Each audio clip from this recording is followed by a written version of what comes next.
सो hello बच्चों party, we are having English का chapter number 1 Kaveri की बुक से क्लास 9th का। And the name of the chapter says how I taught my grand mother to read. मैंने कैसे अपनी grand mother को read करना सिखाया। So in this chapter we are going to learn about narrator's grand mother and उनकी story और बाकी बहुत कुछ। चलो देखते हैं। ये थोड़ी बुक ऐसी है सो डोंट माइंड इट। हाँ, बाकी जो भी कुछ स्किप होगा मैं आपको अच्छे से बता दूंगी। अपनी बुक लेके आप बैठेंगे तो बहुत अच्छी बात है। सो स्टार्ट होता है chapter like when I was a girl of about 12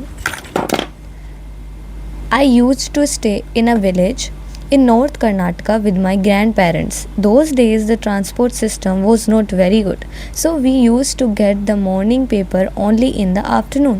अब यहाँ पे राइटर जो है, नरेटर जो है, बोलती कि जब मैं 12 साल की बच्ची थी मैं अपनी ग्रैंड पेरेंट्स के साथ विलेज में रहती थी नॉर्थ कर्नाटका में। दोज डेज वहाँ उन दिनों में जो ट्रांसपोर्ट सिस्टम था वो इतना अच्छा नहीं था, सो हमें मॉर्निंग का पेपर ना दोपहर तक मिलता था।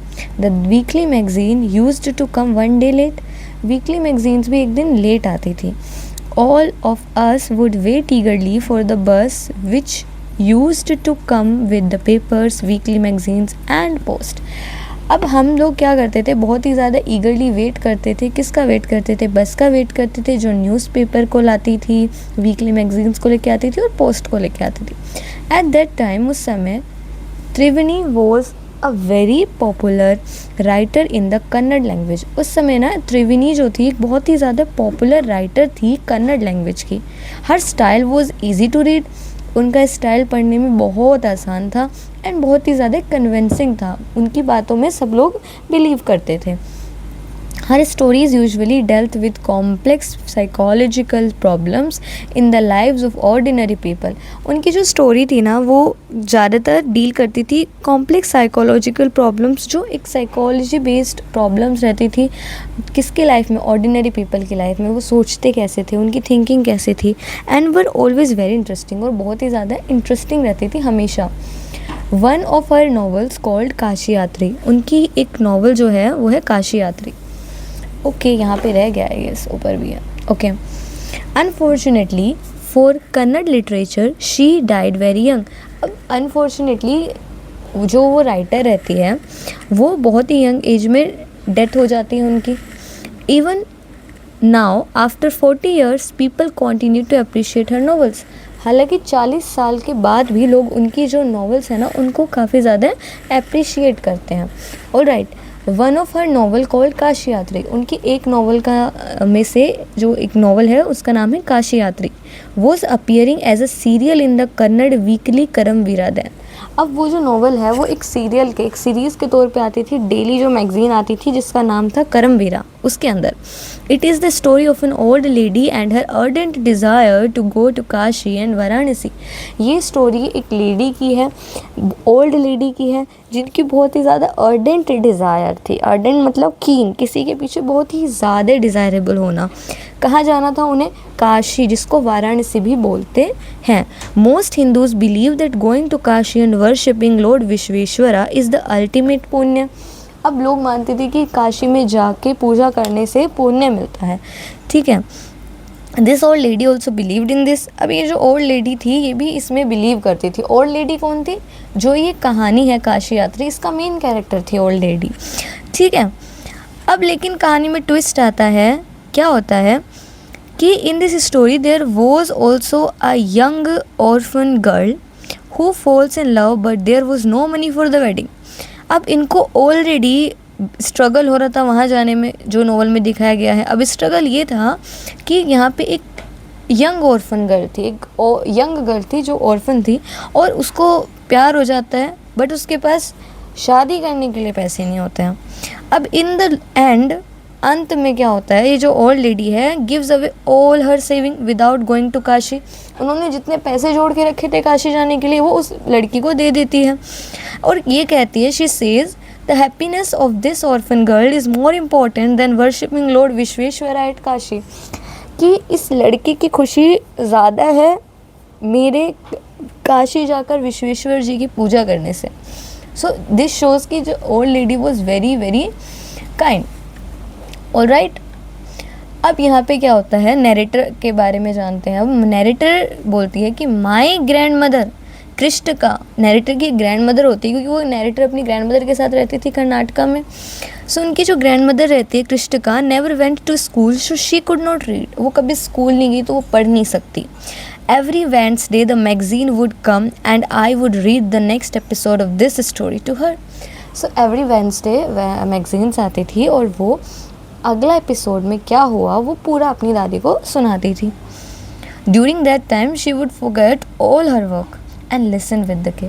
सो उस टाइम में वो सारे काम भूल जाती थी अपने, ठीक है, और लिसन विद ग्रेटेस्ट कंसंट्रेशन, बहुत ध्यान लगा के वो सुनती थी काशी यात्रा के बारे में। Later she could repeat the entire text by heart, और बाद में वो पूरा का पूरा ना रिपीट करती थी।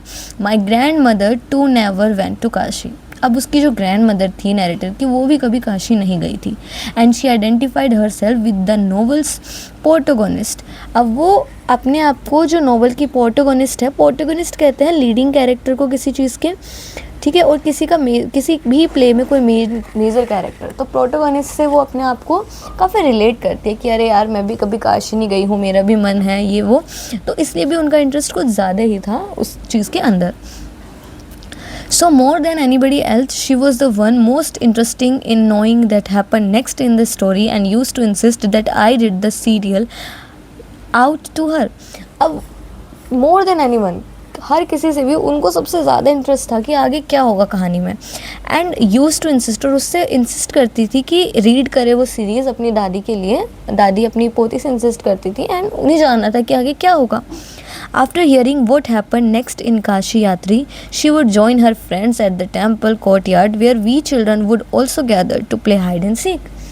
अब जानने के बाद कि क्या हुआ, वो क्या करती थी, वो अपनी दोस्तों को मंदिर में जाके बैठ जाती थी, और जहाँ पे बच्चों को भी खेलने को मिल जाता था, ठीक है, हाइड एंड सीक, वो छुपम छुपा भी खेल सकते थे मंदिर के पीछे। तो वो जो दादी थी नैरेटर की, she would discuss the latest episode with her friends, और बैठ के मंदिर के पास वो अपनी फ्रेंड से एपिसोड को डिस्कस करती थी कि अरे आज काशी यात्री में ना ये हो गया, तो पूरा बताती थी अच्छे से। एट दैट टाइम, उस समय, I never understood why there was so much of debate about the story. उस समय नैरेटर नहीं समझ पाती थी कि यार ऐसा भी क्या है जो इस स्टोरी को इतना डिस्कस करते रहती हैं दादी। Once I went for a wedding with my cousins to the neighbourhood village, और एक बार वो अपनी नेबरहुड विलेज में कज़न की वेडिंग में चली जाती है, कज़न्स के साथ वेडिंग में चली जाती है। इन दोज डेज, उन दिनों, a wedding was a great event, wedding को एक बहुत ही ज़्यादा ग्रेट इवेंट माना जाता था। We children enjoyed our self thoroughly, हमें बहुत मज़ा करते थे चिल्ड्रंस हम लोग। We would eat and play endlessly, हम भरपूर खा सकते थे, भरपूर खेल सकते थे। Thoroughly we would savouring the freedom because all the elders were busy. Savouring का मतलब होता है किसी चीज़ को फुल्ली इंजॉय करना, क्योंकि सारे जो एल्डर्स थे वो बिजी रहते थे। I went for a couple of days but ended up staying there for a week. मैं गई तो 1-2 दिनों के लिए थी वो बच्चे, लेकिन वहाँ पे ended up staying for week, एक हफ्ता भर उसे हो गया। When I came back to my village, जब मैं अपनी विलेज में गई दोबारा, I saw my grand mother in tears, मैंने अपनी ग्रैंड मदर्स को टीयर में देखा। तो उसकी ग्रैंड मदर ना रो रही थी जब वो राइटर वहाँ पे गए, जब वो पहुँची बच्ची वहाँ पे। सो आई वॉज सरप्राइज्ड, मैं पूरी सरप्राइज थी, for I had never seen her cry even in the most difficult situation. मैंने उन्हें आज तक मुश्किल से मुश्किल सिचुएशन में भी रोते हुए नहीं देखा था। What had happened, I was worried, कि क्या हुआ होगा, आई वॉज वरिड, मैं बहुत चिंता में थी। Avva, is everything all right, are you okay? So she asked कि अव्वा क्या आप ठीक हो, आर यू ओके, सब ठीक है। I use to call her Avva which means mother in the Kannada spoken in north Karnataka. मैं उनको अव्वा बुलाती थी क्योंकि अव्वा का मतलब होता है माँ in Kannada spoken in north Karnataka में, जहाँ कन्नड़ बोलते हैं तो वहाँ पे उसका मतलब होता है माँ। She nodded but did not reply, उन्होंने नोट तो किया, ऐसे गर्दन तो हिलाई, लेकिन जवाब नहीं दिया। आई did not understand and forget about it, मुझे कुछ समझ नहीं आया एंड मैं भूल गई उस बारे में। इन द नाइट, रात में, आफ्टर डिनर के बाद, we were sleeping in the open terrace of our house, हम छत पे सो रहे थे। It was the summer night, गर्मियों की रात थी, and there was a full moon, full moon था, तो एक सिनेरियो सीन को इन्होंने डिस्क्राइब किया है। Avva came and sat next to me, अव्वा आई और मेरे साथ में बैठ गई। Her affectionate hands touched my forehead, उनके वो अफेक्शनेट हैंड, अफेक्शन का होता है प्यार से भरी हुई कोई चीज़, तो उनके जो हैंड्स थे उन्होंने मेरे हेड को टच किया, फोरहेड को। I realize she wanted to speak, मैंने रियलाइज़ किया कि शायद वो बात करना चाहती है।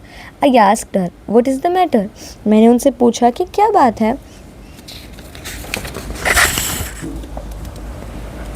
When I was young I lost my mother, तो अब जो ग्रैनी बोलती है, दादी होती है उसकी, तो वो बोलती है कि व्हेन आई वॉज यंग, जब मैं छोटी थी, आई लॉस्ट माई मदर, मैंने अपनी ममा को खो दिया। There was nobody to look after and guide me, मेरे साथ कोई नहीं था कि जो मेरा ख्याल रखे और मुझे गाइड करे। My father was busy man, मेरे पापा बहुत बिजी थे। एंड गोट मैरिड अगेन, उन्होंने दूसरी शादी कर ली। इन दोज डेज, उन दिनों people never considered education essential for girls, people ये ज़रूरी नहीं समझते थे कि पढ़ाई भी ज़रूरी होती है लड़कियों के लिए। So I never went to school, मैं कभी स्कूल नहीं गई। I got married very young, मैं बहुत ही ज़्यादा यंग एज में शादी कर ली मैंने। एंड हैड चिल्ड्रन, और बच्चे भी हो गए। आई बिकेम वेरी बिजी, मैं बहुत बिजी हो गई। लेटर, बाद में, आई हैड ग्रैंड चिल्ड्रन, मेरे बाद में ग्रैंड चिल्ड्रन भी हो गए। And always felt so much happiness in cooking and feeding all of you, और मुझे बहुत खुशी होती है तुम सबको खाना बना के खिलाने में और तुम सबके साथ रहने में। ठीक है, तो वो ये बताती है। अब आगे क्या होता है, यहाँ पे वो बोलती है at times I use to regret not going to school, अब मुझे रिग्रेट होता है कि मैं उस टाइम स्कूल क्यों नहीं गई। I made sure that my children and grandchildren studied where, और उन्होंने ये सोचा कि मेरे जो चिल्ड्रन है, ग्रैंड चिल्ड्रन है, वो तो पक्का स्कूल जाएंगे। ये उनको श्योरनेस करनी थी कि मेरे साथ जो हुआ वो उनके साथ ना हो। सो सेकेंड पार्ट में हम देखते हैं, I could not understand why my 62-year-old grand mother was telling me, तो वो समझ नहीं पा रही थी कि मुझे क्यों बता रही है मेरी 62-year-old grand mother. A 12-year-old the story of her life in the middle of the night, एक 12 साल की बच्ची को उनकी स्टोरी कि उनके साथ क्या हुआ आधी रात को, middle of the night. But I knew I loved her immensely, लेकिन मैं जानती हूँ कि आई लव्ड हर इमेंसली, मैंने उन्हें एक्सट्रीमली प्यार किया है। And there had to be some reason why she was talking to me, और कोई ना कोई रीज़न होगा कि वो मुझे बता रही है। I looked at her face, मैंने उनकी तरफ को देखा। इट वॉज अनहैप्पी, वो बहुत ही ज़्यादा अनहैप्पी था। And her eyes were filled with tears, उनकी आंखें आंसू से भरी हुई थी। इट वॉज अनहैप्पी, ठीक है। She was a good looking lady who was usually always smile, वो एक गुड लुकिंग लेडी थी जो अक्सर स्माइल करती थी। इवन टुडे, आज भी, I can not forget the worried expression on her face, उनके वो जो वरीड एक्सप्रेशन थे उनके चेहरे पे वो नहीं भूल पाती हूँ। ऑब्वियसली राइटर बड़ी हो रही है, अब बड़ी होके लिखा होगा मे बी उन्होंने। I leaned forward and held her hand, मैं आगे की तरफ बढ़ी और मैंने उनका हाथ पकड़ा। अव्वा डोंट क्राई, अव्वा प्लीज़ रोइए मत। व्हाट इज़ द मैटर, क्या बात है। Can I help you in any way, क्या मैं आपकी किसी तरह से मदद कर सकती हूँ। येस, हाँ, आई नीड योर हेल्प, मुझे तुम्हारी मदद चाहिए। You know when you were away, जब तुम दूर थी, करमवीरा केम एज़ यूजुअल, करमवीरा हमेशा की तरह आती रही। आई ओपन द मैगज़ीन, मैंने मैगज़ीन खोली। I saw the picture that accompanies the story of Kashi यात्री and I could not understand anything that was written. मैंने वो पिक्चर देखी जहाँ पे स्टोरी कंटिन्यू हो रही थी करमवीरा में, लेकिन मैं could not understand anything that was written. मैं कुछ समझ नहीं पा रही थी कि लिखा क्या हुआ है। Many times I rubbed my hand over the pages wishing they could understand what was written.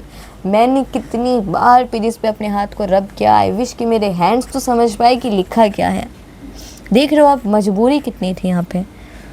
But I knew it was not possible, लेकिन मैं जानती थी कि ये पॉसिबल तो नहीं है। सो अब उसको दुख समझ आ रहा है राइटर को। इफ़ ओनली, अगर आई वॉज एजुकेटेड इनफ, मैं पढ़ी हुई लिखी होती, I waited eagerly for you to return, ठीक है। I waited eagerly for you to return. अब वो कह रही है कि ये तो पॉसिबल नहीं हुआ क्योंकि मैं पढ़ी लिखी नहीं हूँ, लेकिन मैंने तुम्हारा बहुत बेसब्री से इंतज़ार किया कि तुम कब लौटोगे। I felt you would come early and read for me, कि तुम जल्दी आओगे और ये मेरे लिए पढ़ोगी। I even thought of doing of going to the village and asking you to read for me. मैंने ये भी सोचा कि मैं क्यों ना गाँव ही चली जाऊँ और तुमसे बोलूँ कि तुम इसे पढ़ दो मेरे लिए। I could, it's an very interesting story by the way. Well, I could have asked somebody in the village, but I was too embarrassed to do so. मैं हालांकि गांव में भी किसी को बोल सकती थी, लेकिन मैं बहुत ही ज़्यादा embarrassed थी, मुझे शर्म आ रही थी करने में। I felt very dependent, मुझे काफ़ी डिपेंडेंट फील हुआ कि मैं तुम पे बहुत डिपेंड हूँ, या तुम पे नहीं हो, सब पे डिपेंड है किसी भी चीज़ को पढ़ने के लिए। एंड हेल्पलेस, बहुत ही ज़्यादा मजबूर है, हेल्पलेस है वो। We are well off, but what use is money when I cannot be independent? हालांकि हम अच्छे खासे हैं, वेल ऑफ हैं, लेकिन उस पैसे का क्या use when I can not be independent. जो वो खुद इंडिपेंडेंट का मतलब यहाँ पे कि खुद से वो चीज़ कर नहीं पा रही है, खुद से पढ़ नहीं पा रही है, तो क्या फ़ायदा है इस पैसों का। I did not know what to answer. बच्ची बोलती कि मुझे तो नहीं पता था कि क्या आंसर दो। अव्वा कॉन्टिन्यूड, अव्वा बोलती रही, I have decided I want to learn the Kannada alphabet from tomorrow onwards. कि अव्वा ने बोला कि मैंने डिसाइड कर लिया है कि मुझे सीखना है Kannada alphabet from tomorrow onwards, कल से ही। I will work very hard, मैं बहुत हार्ड वर्क करूँगी। I will keep Saraswati puja day during Dussehra as the deadline. और दशहरा के दिन मैं सरस्वती पूजा रखूँगी और दशहरे वाले दिन मेरी डेडलाइन होगी कि इस तारीख तक उन्हें ये चैप्टर उन्हें ये अल्फ़ाबेट पढ़ना आना ही आना चाहिए। तो ये एक अव्वा का चैलेंज था। अब आगे क्या होता है यहाँ पे, that day I should be able to read a novel on my own. उस दिन मैं ये नॉवल खुद से पढ़ पाऊँगी। I want to be independent, मुझे इंडिपेंडेंट होना है, मुझे आत्मनिर्भर बनना है। I saw the determination on her face, मैंने उनके चेहरे पे वो डिटर्मिनेशन देखी। डिटर्मिनेशन का मतलब है किसी चीज़ के लिए ज़िद, कि मुझको ये चाहिए, मैं ये करूँगी। Yet I laughed at her, फिर भी मैं उनके ऊपर हंस दी। Avva, at this age of 62 you want to learn the alphabet. अव्वा, 62 की एज में तो आपको अल्फ़ाबेट सीखने हैं। All your hairs is grey, आपके सारे बाल सफ़ेद हो गए हैं। योर हैंड्स आर विंकल्ड, आपके हाथों पे झुर्रियाँ आ गई है। You wear spectacles and you work so much in the kitchen, आप चश्मा पहनते हो, आप किचन में कितना सारा काम करते हो। Childlessly I made fun of the old lady, childlessly मैंने ओल्ड लेडी का मैंने उनका मजाक उड़ाया, फ़न बनाया। But she just smile, but वो केवल एक स्माइल की उन्होंने। For a good cause, if you are determined, you can overcome any obstacle. I will work harder than anybody, but I will do it. For learning, there is no age bar. अब अव्वा क्या बोलते हैं यहाँ पे, वो कहती है कि देखो बेटा, अगर आपके अंदर फॉर अ गुड कोज, अगर किसी अच्छे काम के लिए यू आर डिटरमाइंड, तुम डिटरमाइंड हो पूरी तरह से, you can overcome any obstacle, तुम कोई भी अगर बीच में कोई भी ऑब्स्टिकल आ रहा है तुम उसे ओवरकम कर जाओगे, पार कर जाओगे। मैं बहुत हार्ड वर्क करूँगी देन एनीबडी, हर किसी से ज़्यादा काम हार्ड वर्क करूँगी, बट आई डू इट, लेकिन मैं कर लूँगी। For learning there is no age bar, सीखने के लिए कोई एज लिमिट नहीं होती। तो आप अव्वा का डेडिकेशन देख सकते हो यहाँ पे, कितना ज़्यादा उम्दा लेवल का डेडिकेशन है उनका। और एक्चुअली ये will power is very best. The next day onward, अगले दिन आई स्टार्टेड माई ट्यूशन, मैंने अपना ट्यूशन स्टार्ट कर दिया। अव्वा वॉज अ वंडरफुल स्टूडेंट, अव्वा बहुत ही ज़्यादा वंडरफुल स्टूडेंट थी। The amount of homework she did was amazing, जितना होमवर्क करती थी ना, वो जितना अमाउंट मात्रा में उन्होंने होमवर्क किया वो बहुत अमेजिंग था। She would read, repeat, right and recite, वो पढ़ती थी, रिपीट करती थी, लिखती थी और उसे दोबारा से पढ़ती थी, रिसाइट करती थी, मतलब बोल बोल के पढ़ती थी। I was her only teacher, मैं उनकी एक ओनली टीचर थी। And she was my first student, और वो मेरी फर्स्ट स्टूडेंट थी। Little did I know then that one day I would become a teacher in computer science and teach hundreds of students. उस समय मुझे एक चीज़ तो पता थी, लिटिल डिड आई नो कि एक दिन वो बनेगी क्या, टीचर बनेगी कंप्यूटर साइंस का और 100 बच्चों को पढ़ाएगी, टीच हंड्रेड्स ऑफ स्टूडेंट्स, मतलब काफ़ी बच्चों को पढ़ाएगी। The Dussehra festival came as usual, Dussehra festival आ गया जैसे हमेशा आता है। Secretly I bought Kashi Yatri which had been published as a novel by that time, secretly वो बच्चे खरीद के ले आते हैं काशी यात्री, जो कि पब्लिश हुई थी एक नॉवल के तौर पे उस समय। बुक लेके आई वो दादी के लिए। My grand mother called me, मेरी दादी ने मुझे बुलाया टू द पूजा प्लेस पे and made me sit down on a stool, और मुझे एक स्टूल पे बैठने को बोला। She give me a gift of frock material, उन्होंने मुझे एक फ्रॉक मटेरियल का गिफ्ट दिया। Then she did something unusual, उन्होंने कुछ ऐसा किया, अनयूजुअल का मतलब होता है जो आप नॉर्मली नहीं करते हो, अनयूजुअल, शी बेंट डाउन, वो नीचे झुकी एंड टच्ड माई फीट, और मेरी फीट को टच किया।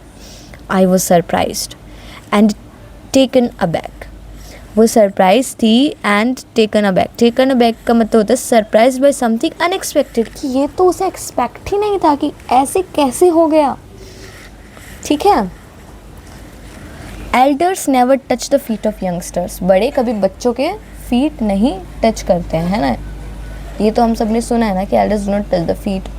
तो एल्डर्स एंड टीचर्स, ठीक है, we have always touch the feet of God, elders and teachers, जबकि क्या होता है कि हम हमेशा भगवान जी के, बड़ों के और टीचर्स के पैर छूते हैं।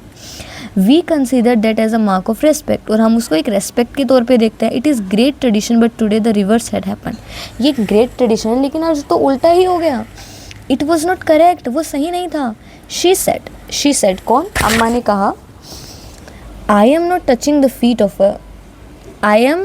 फीट ऑफ अ टीचर, मैं एक टीचर के पैर छू रही हूँ, नॉर माई ग्रैंड डॉटर, अपनी पोती के नहीं। A teacher who taught me so well, एक ऐसा टीचर जिसने मुझे बहुत अच्छे से पढ़ाया, with so much of affection, बहुत प्यार से, that I can red any novel confidently in such a short period, कि मैं कोई भी नॉवल पढ़ सकती हूँ पूरे कॉन्फिडेंस के साथ इस छोटे से पीरियड के अंदर। शॉर्ट पीरियड मतलब कम समय में भी उसने इतना सीख लिया। तो अपनी टीचर को प्रेज़ करती हैं। नाउ आई एम इंडिपेंडेंट, अब मैं इंडिपेंडेंट हूँ। It is my duty to respect a teacher, अब मैं आत्मनिर्भर हूँ और ये मेरी ड्यूटी बनती है, मेरा कर्तव्य है कि मैं अपने टीचर को सम्मान दूँ। ठीक है। Is it not written in our scriptures that a teacher should be respected, scriptures होते हैं जो पुराने समय में जो डॉक्यूमेंट्स लिखे जाते थे उन्हें स्क्रिप्चर्स बोलते थे। तो वो कहते हैं कि क्या हमारे पुराने स्क्रिप्चर्स में नहीं लिखा है कि हमें स्टूडेंट को अपने टीचर्स की रेस्पेक्ट करनी चाहिए, कि टीचर पूजनीय है, रेस्पेक्टेबल होते हैं, irrespective of the gender and age. ना तो टीचर के लिए ना ही कोई जेंडर मैटर करता है, लड़का है लड़की, ना ही कोई एज, छोटा है बड़ा है, कुछ नहीं। I did return her namaskara to her by touching her feet and gave my gift to my first student. अब वो लड़की बोलती है कि मैंने भी अब नमस्कार उन्हें रिटर्न किया बाई टचिंग हर फीट, उनके फीट को टच करके, and give my gift to my first student, और गिफ्ट दिया जो लेके आई थी वो नॉवल अपने पहले स्टूडेंट को। शी ओपन इट, उन्होंने उसे खोला, एंड रेड इमीडिएटली, और फटाक से रीड किया द टाइटल काशी यात्री। उन्होंने जब खोला तो उन्हें रीड किया कि अरे ये जो टाइटल है तो काशी यात्री का है, ऐसे जैसे कावेरी का टाइटल आपकी बुक पे है, बाय त्रिवेणी के द्वारा, and the publisher's name, obviously publisher जो बुक पब्लिश करते हैं उनका name. I knew then that my student had passed with flying colours, और तब मैं जान गई कि मेरा स्टूडेंट पास हो गया बाय फ्लाइंग कलर्स, का मतलब होता है बहुत अच्छे मार्क्स से।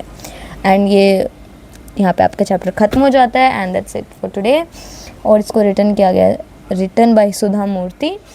तो आई होप आपको ये अच्छा लगा हो। If you like the explanation तो प्लीज़ आप वीडियो को लाइक करिए, शेयर करिए, इवन अगर आप न्यू हैं तो प्लीज़ सब्सक्राइब करिए। So that's it, bye bye, take care, exams अच्छे देना।